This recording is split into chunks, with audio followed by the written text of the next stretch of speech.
They tell you the vampires don't feel the cold. That's the first lie they teach you on the frontier stations, and it's the one that gets men killed.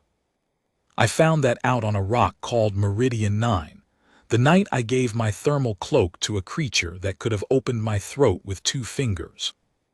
My name is Corin Vale. I was a Hull-Tech 3rd grade, which is the polite way of saying I fixed the things nobody important wanted to touch. And I'm telling you this now, all these years later, because I've heard how the story gets told in the cantinas. They make me a hero. They make her a monster who softened. Neither of those is true, and the truth is stranger, and I'd rather you heard it from the man who was actually standing in that airlock. So let me start where it really started.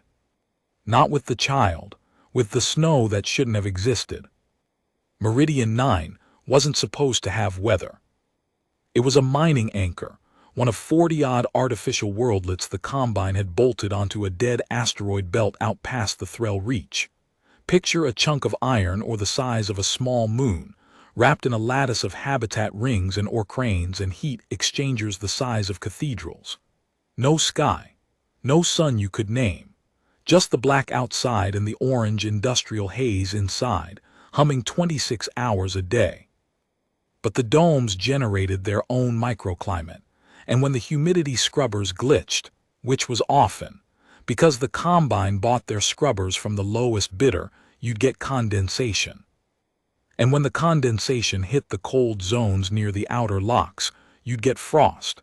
And every once in a while, if the cycle really went sideways, you'd get snow. Thin, gray, dirty snow drifting down over machinery that had never seen a real sky, falling on the shoulders of dockworkers who'd never once in their lives stood on open ground. That's where I was that night. Outer Lock 7, C-ring, running a seal diagnostic on a pressure door that had been groaning like a dying animal for a week. It was the graveyard shift, and I liked the graveyard shift because the graveyard shift meant nobody talked to me. I was born on a hauler, never had a homeworld. When you grow up between stars, you learn that quiet is a kind of wealth, and I'd gotten rich on it. So there I was, on my knees in the frost, one glove off, feeling along the door gasket for the tear I knew was there. The snow was coming down soft. My breath was fogging. Somewhere far off a crane was moaning as it lifted ore. And I remember thinking, I remember this exactly, I remember thinking, this is the most peaceful I've felt in months. That's when I heard the crying. Now, you have to understand something about who we shared that station with. Meridian 9 wasn't a human station. It was a Combine station, and the Combine was a patchwork of 11 signatory species, and humans were near the bottom of that ladder.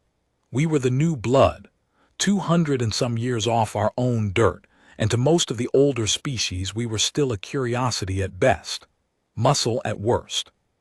At the top of that ladder, the very top, were the Vale. You'd call them vampires. Everybody did eventually, though never to their faces. They didn't burn in light and they didn't sleep in boxes, and half the old stories were nonsense. But the parts that were true enough. They lived a long, long time. They were faster than anything with a spine had a right to be. Their eyes caught light like an animal's, a flat silver shine in the dark. And yes, they fed. Not on people usually. They had synthesized substitutes, refined and clinical. But the biology was the biology. They needed what they needed. The Vale ran things. Not the mining, they'd never dirty themselves with mining, but the law, the order. The Combine's enforcement arm, the Sable cohort, was almost entirely Vale. Elite soldiers in matte black exoframes, moving through the station corridors like they owned the air you were borrowing.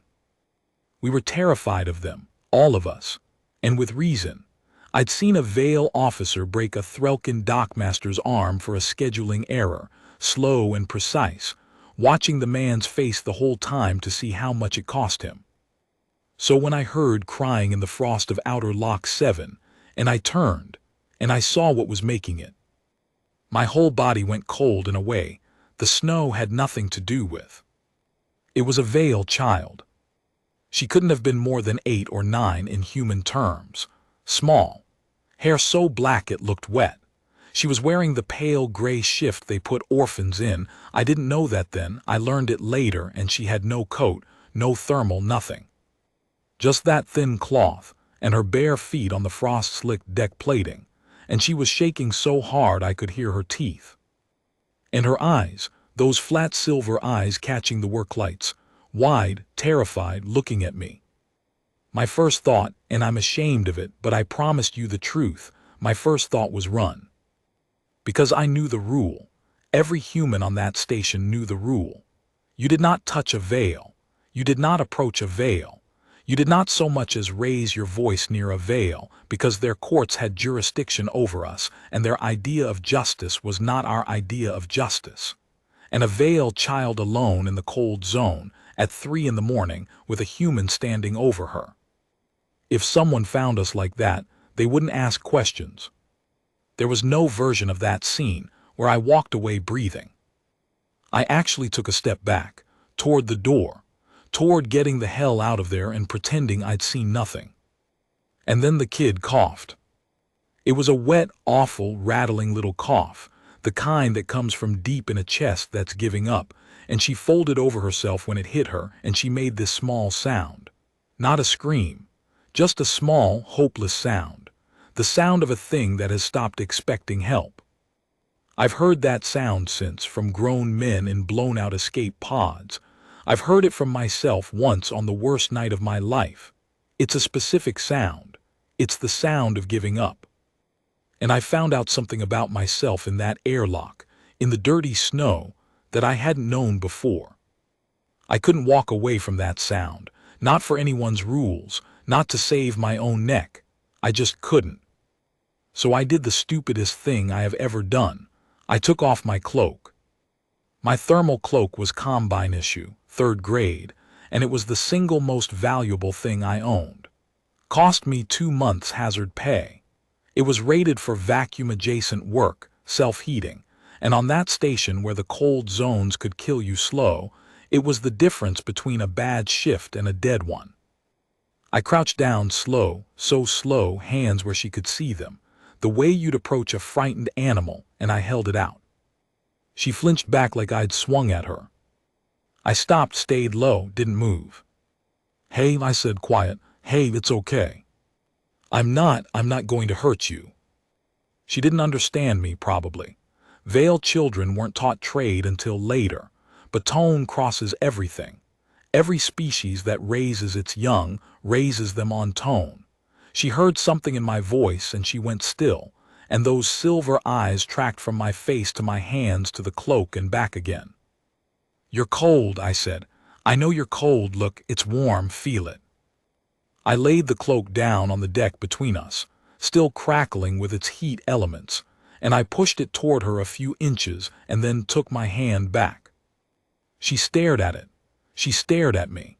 And then, God, I'll never forget this, she reached out one thin little hand, so slowly, and touched the fabric, and when the warmth hit her fingers her whole face just broke. Not into tears, into relief, pure animal relief. She pulled it around herself and burrowed into it, and she looked up at me over the collar, and for the first time she wasn't looking at me like a predator or a threat. She was looking at me like I was a person. Here's the part where I should have gotten smart. I should have alerted a cohort patrol anonymously, told them a lost child was at Lock 7 and vanished. Clean. Safe. Nobody would ever know a human had been involved. But she'd started coughing again, and it was worse this time, and when I got close I could feel the heat coming off her. Fever. A bad one. And I knew, anybody who's cared for a sick kid knows, that this was not a leave her for a patrol to find in an hour situation. This was a she might not have an hour situation. So I made the second stupidest decision of my life. I picked her up. She weighed nothing. Veil are lighter than us, denser somehow but lighter, and she just folded against my chest like she'd run out of the strength to be afraid. Her skin was cold on the surface and burning underneath, and she was murmuring something, over and over, in a language I didn't know, and I carried her inside out of the snow toward the only place I could think to go. The station had a human infirmary. Third grade, of course. One overworked medic named Osai who owed me a favor and didn't ask questions. It was 14 decks down and 3 rings over, and I carried a veiled child the whole way through the sleeping guts of Meridian 9, praying to every dead god of my dead homeworld that no one would see us. Someone saw us. He was a Threlkin, a dock supervisor, and he stepped out of a side corridor right into our path and stopped dead. His mandibles clicked. His eyes, Threlkin have 4, all 4 went to the child in my arms and then to my face. Everybody on that station knew what a human holding a veiled child meant. It meant a dead human, and probably a dead everybody who saw it, because the cohort didn't like witnesses to human crimes against Vale. Cleaner to make it all disappear. I saw the Threlkin do the math. I saw him weigh reporting it against being near it. "She's sick," I said. My voice came out rougher than I meant. "She's just a kid and she's sick and I'm taking her to the medic. That's all this is." The Threlkin looked at me for a long moment. And then he did something I didn't expect. He stepped aside, and very quietly in that clicking trade pigeon the dockworkers used, he said, "I saw nothing. Move fast, human." I've thought about him a lot over the years. I never learned his name, but I think about the fact that in a station built on fear, that tired old Threlkin chose in 1 second to be decent. It cost him nothing and it saved everything, and he never knew what he did. I moved fast. I didn't ask questions, but his face went gray when he saw what I'd brought him. "Corin," he said. "Corin, no. Do you know what this is?" "She's sick." "Do you know what this is?" "She's a kid, Osai." He stood there with his hands half raised, caught between the oath he'd taken and the terror any sane person felt, and I watched him make the same choice the Threlkin made. I watched decency win by a hair. He swore low and vicious, and then he was all medic. He cleared his table. He took her from my arms, gentle, and laid her down, and started running scans, and the whole time he was muttering respiratory, that's fluid in the how long was she in the cold, her cores crashing. "Talk to me," I said. "Is she can you?" "Veil physiology isn't in my kit, Corin. I fix humans, I don't." He stopped, pulled up something on his old cracked display. Okay, it's pneumonic. Cold exposure, and she was already run down, malnourished. Look at her, she's astray. She's been living rough somewhere in the underlevels. This didn't happen tonight, this took weeks. Malnourished. A veiled child from the species that ran the whole station, starving in the underlevels for weeks. I didn't understand it then. I understood it later, and understanding it was worse. I worked on her for 2 hours. He didn't have the right anything, so he improvised, the way third-grade medics on frontier stations spend their whole lives improvising. He got her fever down. He got fluid out of her lungs. Somewhere in the 2nd hour she stopped shaking and her breathing evened out, and she slept, really slept, deep and safe, the way sick children sleep once the worst has passed. And I sat in the corner of that little infirmary the whole time, and I did not leave, and I could not have told you why. Except that I could. I knew exactly why. It was that sound she'd made in the snow. The giving up sound. I'd heard it and answered it, and now I was responsible, in that bone-deep way you can't argue yourself out of, and I was going to stay until I knew she was all right, even if it got me killed. Around dawn, station dawn, when the work lights brightened to their day cycle, she woke up. She looked around, confused, and then she saw me in the corner and she didn't flinch. She said something, a word in her language, and Osai, who'd picked up more veil than he let on, went very still. "What'd she say?" I asked. Osai looked at me strangely. "She said the warm one." He paused. "That's you, she's calling you the warm one." Her name was Ussold. We got that much out of her over the next few hours, once she trusted us enough to talk, and once Osai's old translator caught enough of her dialect to bridge the gap. Ussold. She was, in Veil reckoning, about 9 cycles, and her story came out in pieces, the way a hurt child's story always does, and every piece was worse than the last. Her line, her family, her house, whatever the Vale called it, had fallen.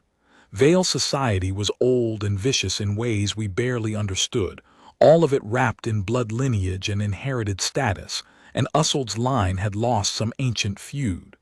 When a Vale house fell, its children didn't get adopted. They got erased. Cast into the underlevels, denied status, denied name, left to die quietly so no rival could ever use them as a claim. She'd been living in the maintenance crawls under Searing for 2 months, eating what she could scavenge, hiding from the cohort patrols because a cohort patrol that found a fallen house child wouldn't help her, they'd finish the job. That's why she was in the cold zone. She'd been hiding from a patrol. She'd gone as deep and as far as she could into the frost where nobody sane would go, and she'd run out of body heat before she ran out of fear. And a human hull tech with a 2-month pay cloak had found her there. I sat with all of that for a while, the station running around us, indifferent, and I felt something I hadn't felt in a long time, maybe ever. I felt angry, not the hot flash of a bar fight, the cold, deep, permanent kind, the kind that changes what you're willing to do. Because I'd grown up nobody, born on a hauler, no homeworld, near the bottom of every ladder there was, and I'd made my peace with that. I told myself that's just how the galaxy is, some are up and some are down, don't make trouble, keep quiet, survive. But there is a difference between an adult accepting his lot and a 9-year-old being thrown into the freezing dark to die, because she lost a game she never played. That difference is where I stopped being quiet. You can't keep her, Ose said. We were in the back out of Ussold's hearing. Corin, look at me. You can't. The second the cohort finds a Vale child in human quarters, we're done, all of us. Me for treating her, you for taking her, the whole 3rd grade level for hiding her. They'll gut the ring. So we don't let them find her. On this station, where they run everything, he laughed, and it wasn't a good laugh. There's nowhere on Meridian 9 a Vale child hides that a Vale doesn't eventually smell. It's over. It was over the moment you picked her up. He was right. I knew he was right. Meridian 9 was a trap with the cohort holding the only doors. Which meant she couldn't stay on Meridian 9. Which meant she had to get off it. I started thinking about the ore haulers. Here's where I have to tell you about a man named Dax Farron, because without him none of this works, and because Dax deserves to be in this story, even though the Cantina versions always leave him out. Dax was a freighter captain, human, old, mean as a busted airlock, and the closest thing to a friend I had. He ran a beat-up ore hauler called the Gray Verdict on the Meridian to Cascade run, hauling refined ingot out to the shipyards. He owed me. I'd kept his heat exchangers alive through 2 runs they had no business surviving, and more than that, Dax hated the Vale with a specific, personal, decades-deep hatred that I never got the full story on, something they'd done to his crew once. He'd carry that grudge to his grave. So when I came to him and said I needed to smuggle something off station past a cohort inspection, he grinned like a shark. When I told him what the something was, the grin died. A Vale kid, he said it flat. You want me to run a Vale kid off this rock? Past a cohort scan, in my hold. She's a stray Dax fallen house. They threw her out to die. I know what a fallen house stray is. Something moved behind his eyes, old and complicated. I know exactly what they are. He was quiet a long time then. Cascade's got a free clinic, independent, not combine. They take strays, Threlkin, Corvani, whatever washes up. They wouldn't turn away a Vale kid. He rubbed his face. But the scan, Corin, the cohort scans every hold before departure. Life sign sweep. They'll pick her up in half a second. Not if she's in the coolant tank. He stared at me. See, I've been thinking about this for hours. The Gray Verdict's coolant reservoir ran a heavy isotope shielding, had to, for the drive. A life sign sweep couldn't read through it. It's why smugglers used coolant tanks. The problem was that coolant tanks were full of coolant, which was toxic and cold enough to kill. But Vale ran cold, and Vale were tougher than us. And I'd been reading Osai's borrowed medical files half the night, and I thought a Vale child could survive a short soak in drained, purged, chilled coolant lines. A few minutes, just long enough for the sweep to pass. It was insane. It was the kind of plan you come up with at 4 in the morning when the alternative is a child's death. But Dax listened to the whole thing, and at the end of it he didn't say I was insane. He said it could work, it'll probably kill her, but it could work. And then he said the thing that told me who Dax Farron really was, under all the meanness. He said, "When do we do it?" We did it 3 nights later. 3 of the longest nights of my life, because for 3 nights we had a Vale child hidden in a supply locker off the human infirmary, and every hour was an hour we could be discovered. Os nursed her back to strength. I stayed with her when I could between shifts, and something happened in those 3 nights that I hadn't planned on and couldn't stop. Ussold and I got attached. She learned trade fast. Vale children learn everything fast, and she started talking to me. Small things at first, then bigger things. She told me about her mother, who she remembered as a warm shape and a voice and not much else. She told me about being hungry. She told me she'd made a game in the crawlspaces, where she'd pretend the ventilation hum was someone breathing next to her, so she wouldn't feel alone. And she asked me one night in that careful just learned trade, "Why did you help me? Humans don't help, nobody helps." And I didn't have a clean answer, I still don't. I just said, "Somebody should have helped you a long time ago, so I did." She thought about that, and then she reached out and took my hand, her cold little hand in my rough one, and she didn't say anything else. She just held on. I'm not a soft man. I want you to understand that. I'd lived 40 hard years and buried more people than I'd loved. But I sat in that supply locker with a Vale orphan holding my hand, and I understood, clear as vacuum, that I would do anything to get this child somewhere safe. Anything. And that scared me more than the cohort ever had. The night of the run, everything went wrong in the right order. The plan was simple on paper. Get Ussold down to the docks inside a cargo drum. We'd padded one out, cut air holes. It was miserable, but it worked. Load the drum onto the gray Verdict with the rest of Dax's supply cargo. Then once we were inside the ship and past the manifest check but before the life sweep, transfer her into the purged coolant line. Ride out the sweep. Get her out. Fly to Cascade. Freedom. The manifest check went fine. Dax's forged papers were good. The drum rolled up the ramp on a grav lift with 40 others, and nobody looked twice. And then, right as we were about to move her to the coolant line, a cohort officer walked into the hold. I've replayed that moment 10,000 times. He wasn't supposed to be there. The sweep was supposed to be remote, automated, done from the dock control. But this one had come aboard personally in his matte black exoframe, silver eyes scanning the cargo, and he'd come early, and Ussold was still in the drum not 6 feet from where he stopped.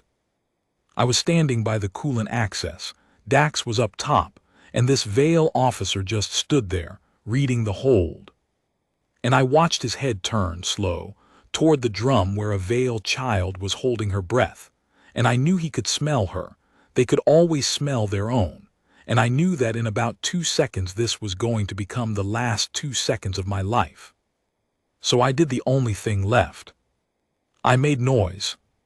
I dropped a wrench, loud clattering against the deck plate, and I cursed at it, human and stupid and beneath notice, and the officer's head snapped toward me instead. "You," he said, his trade was perfect, cold. "3rd grade, what are you doing in the departure hold?" "Coolant tech," I said, and I held up my kit, and my hands weren't even shaking, which surprised me.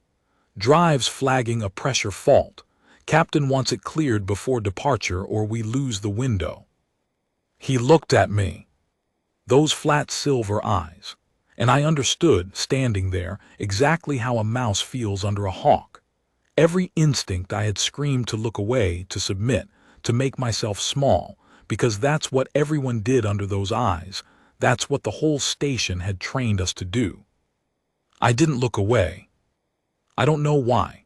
Maybe because Ussold was in that drum. Maybe because I was already dead and I figured I'd die on my feet. But I looked that cohort officer dead in the eye, and I held it, and something flickered across his face, surprise maybe. It had probably been a long time since a human had looked at him instead of at the floor. "You have 30 seconds to clear your fault," he said. "Then I sweep this hold." 30 seconds. I turned to the coolant panel and I moved. I've never worked faster in my life. I purged the line, the safety interlock screaming, override codes I wasn't supposed to have punched in from memory, and I drained it and chilled it and popped the access, all in a blur. And behind me, I could hear the officer's exoframe ticking as its system spun up for the sweep, and I was out of time. I was so far out of time. And then Dax saved us. Up top, he blew a drive coupling. On purpose. A real one, vented plasma coolant in a screaming white cloud that filled the upper hold and set off every alarm the gray verdict had, and the officer's head snapped up, and for 3 seconds, 3 whole seconds, his attention was somewhere else. 3 seconds was enough. I got the drum open. I got Ussold out. She was ready. She was so brave. She didn't make a sound, and I got her into the coolant line and sealed it.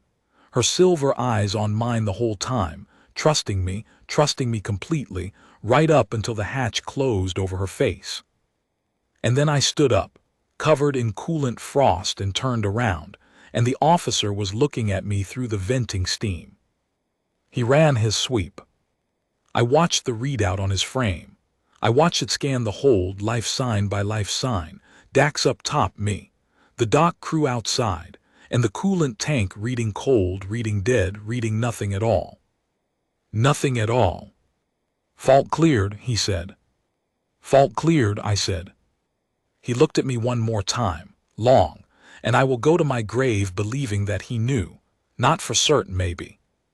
But he knew something, and he made a choice, that cohort officer, the same choice the Threlkin made.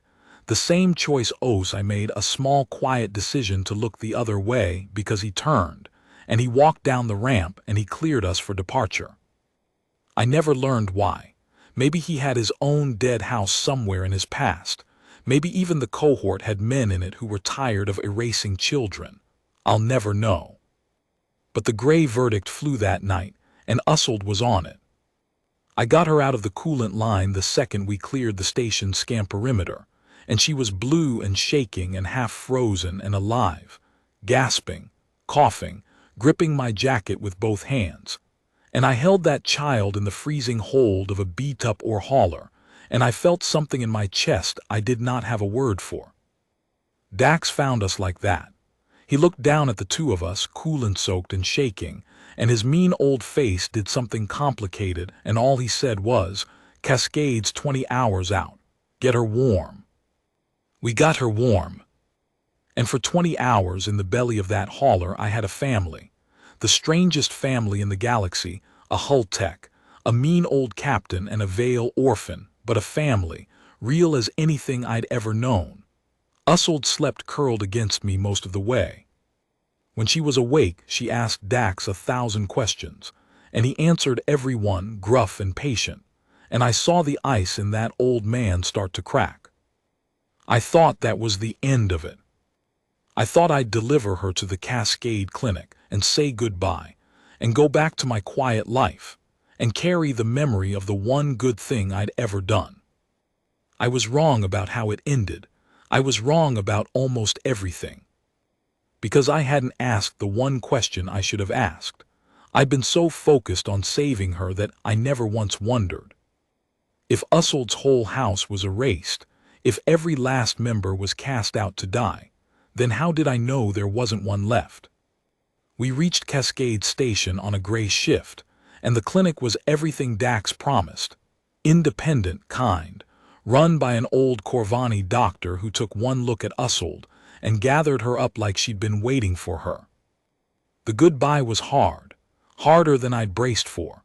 Usul didn't want to let go of my hand, and I didn't want her to, and in the end I knelt down and told her the truth, which was that she was safe now, that these people would take care of her, and that being safe was the whole entire point, and she should let herself have it. "Will you come back?" she asked. "I don't know," I said, because I wouldn't lie to her. "But you're going to be okay whether I do or not. That's the important part. You're going to be okay." She hugged me so hard it hurt. And then the Korvani doctor took her hand, and she went, looking back once, and I stood in that clinic doorway and watched a veiled child walk into a future she wasn't supposed to have. Dax put a hand on my shoulder. "Come on," he said. "I'll buy you a drink. You look like you need about 9 of them." I did. We went to a dockside bar, and I drank until the ache dulled, and I told myself the story was over. That night I slept in a rented berth on Cascade Station, and when I woke, I was not alone. I knew before I opened my eyes. You always know. There's a weight to another presence in a room, a change in the air, and I came awake all at once the way you do when your body senses a predator. There was a woman sitting in the chair across from my berth. Veil. Unmistakably Veil, the stillness of her, the way she occupied space like the space belonged to her. She wore black, but not the matte functional black of the cohort. This was fine, structured, deliberate. The black of someone who has never once in her life worried about the cost of anything. And her eyes, when they caught the low light, they threw it back silver, but there was something in them I'd only ever seen once before. I'd seen it in Usul. "Don't move," she said. Her trade was flawless, low, precise. "If I meant you harm, human, you would not have woken at all. So do not move and do not shout, and we will talk." I didn't move. I didn't shout. My heart was going like a hull breach alarm, but I kept it off my face. "Who are you?" I said. "My name is Sarathine." A pause. "Sarathine of the House of Vimer." Another pause, and something in it, something enormous held very still. You would know it as the house that fell, the house that was erased. Her silver eyes did not leave mine. The house of the child you carried out of the cold. I understood then, cold and complete. She was the one who was left. "You survived," I said. "I was off station when the reckoning came." Her voice didn't change, but her hands, folded in her lap, went white at the knuckles. "By the time I returned, my house was ash and my kin were scattered to the underlevels to die. I searched. For months I searched. The cohort would have killed me for it. A surviving Vimer is a claim someone must erase. So I searched in the dark, alone, for any of my blood still breathing." She leaned forward, and for the first time the composure cracked, just slightly, just at the edges. "And I found nothing. Body after body. Cousin after cousin dead in the cold, until I traced the last of them, a child, the youngest, the daughter of my dead sister, to Meridian 9, to an outer lock, to a place she should have died alone in the frost." Her eyes burned into me. "And instead of a body, human, I found a story. I found a Threlkin who saw nothing. I found a medic who broke his oath. I found a freighter captain who hates my kind with his whole heart and smuggled a veiled child to freedom anyway. And at the center of all of it," her voice dropped, "I found you. A third-grade hull tech who gave away his own warmth to a dying stray, and then risked his life, over and over, for a child of a species that has never once shown yours any mercy at all." The berth was very quiet. "Usul is alive," Sarathine said. "Because of you, my sister's daughter, the last of my blood in the whole burning galaxy. She is alive because a human I have never met decided she was worth dying for." And then the impossible happened. This elite Veil, this creature of a species that ruled us and fed on the world and never bent, she stood, and she crossed the room, and she went down on one knee in front of a nobody hull tech from a hauler. "I have nothing left in this life," she said, "except a debt I can never repay, so I will spend what I have left trying. Ask me for anything, my protection, My name, my blood. It is yours. It has been yours since the moment you picked her up. I'm going to tell you what I said, and it's going to sound small, but it's the truest thing I ever said in my life. I said, get up. She looked at me. Get up off the floor, I said. I didn't do it for a debt. I didn't do it to have you kneel. I did it because a kid was cold and scared and nobody else would help her, and that's the whole reason. There's no bill. There's nothing to repay. So please, get up. For a long moment she stayed exactly where she was, studying me, and I got the sense that she was recalibrating something deep in the machinery of how she saw the universe. That she had come expecting a man who wanted payment, and had found something she had no category for. Then slowly she rose. You are a very strange creature, Corin Vale, she said. I get that a lot. Something flickered at the corner of her mouth, not quite a smile, the distant ancestor of one.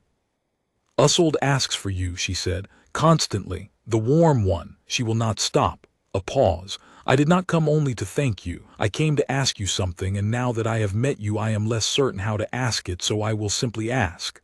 She met my eyes. I am rebuilding my house, quietly. Beyond the Combine's reach, in the free stations past the reach. It will take a lifetime and it will be dangerous, and I will be doing it as the last of a name that half the galaxy wants dead. She paused. I could use people I trust, and it turns out that trust for me is a very short list. There is a girl on it who calls you the warm one. There is a captain on it who blew his own drive coupling to save a child he didn't know, and there is you. She looked at me steadily. I am not offering you a debt, Corin Vale. I am offering you a place, if you want one. A family, if that word means anything to a man who never had one. I told you at the start that the Cantina versions get it wrong. They make me a hero and her a monster who softened, and neither is true. The truth is that two people who had spent their whole lives near the bottom of somebody's ladder, one human, one Vale from opposite ends of a cruel galaxy, met over a saved child and recognized something in each other. Not romance. Not at first, and not the way the stories tell it. Recognition. The recognition of one lonely soul for another. The understanding that neither of us had ever really had anyone, and that maybe, against every rule of a galaxy that said our kinds didn't mix, we could. I said yes.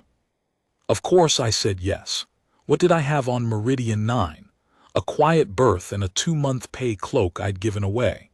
What I had, standing in front of me in that rented room, was a chance at the one thing I'd never had in 40 years of drifting. I went with her. Dax came too, mean and grumbling and secretly glad. And we built something out past the reach, the House of Vimer, reborn, a strange half-human, half-Vale thing that had no right to exist and exists to this day. Usold grew up. She's not a child anymore. She commands her own ship now, and she's fierce and kind, and she still, sometimes when the cold zones frost over, calls me the warm one. And Seraphine. Well, that's a longer story, and it's ours, and I'll keep it. People ask me sometimes if I'd do it again, knowing what it cost, knowing how close I came to dying in that airlock, that hold, a dozen times over. And I always tell them the same thing. The galaxy is full of rules about who's above and who's below, who you can help and who you can't, whose life is worth risking yours for and whose isn't. Whole empires are built on those rules, and they'll tell you the rules are the way things have to be. But the rules only work as long as everybody agrees to keep them, and every so often, someone doesn't. Someone hears a small, hopeless sound in the dark and answers it and refuses to walk away, and the whole cold machinery of the way things are grinds against one stubborn human heart and loses. That's the thing they never understood about us. That's the thing that terrified them in the end. You can rule a species that always looks at the floor. You cannot rule one that will kneel in the frost for a stranger's child, and then look you dead in the eye and refuse to be repaid. I gave away my cloak to a dying vampire kid, on a rock called Meridian 9. Best decision I ever made.